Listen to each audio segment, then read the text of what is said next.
ലിസ്റ്റിൽ ഇപ്പോൾ ആരൊക്കെയെന്ന് ചോദിച്ചാൽ അതിലൊരു ഉത്തരം ലബബു പാവകളാണ്. കാണുമ്പോൾ പേടിപ്പെടുത്തുന്ന മുഖവും ഉന്തിയ രീതിയിലുള്ള പല്ലുകളുമൊക്കെയായി ഒരു പ്രത്യേക ലുക്കുള്ള ഈ പാവകൾക്ക് ആരാധകരും ഏറെയാണ്. എന്നാൽ ഇപ്പോൾ ലബബുവിനെ മാതൃകയാക്കി ലഫഫു പാവകളെ രംഗത്തിറക്കിയിരിക്കുകയാണ് ഒരു വിഭാഗം.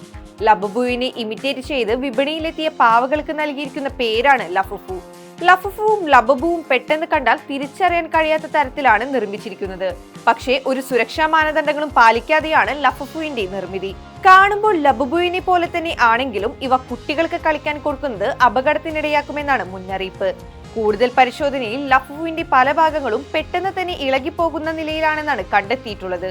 ഇത് കൊച്ചുകുട്ടികൾ വിഴുങ്ങാനിടയായാൽ അപകടമാകും. CE, UKCA സുരക്ഷാ മാർക്കിങ്ങുകൾ ഇല്ലാതെയാണ് ഇവ പുറത്തിറക്കിയിട്ടുള്ളത്.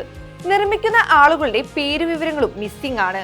ഇതുമൂലം പാവമാകുന്ന മാതാപിതാക്കൾക്ക് സുരക്ഷാ സ്റ്റാൻഡേർഡുകളെ കുറിച്ച് മനസ്സിലാക്കാനും സാധിക്കില്ല.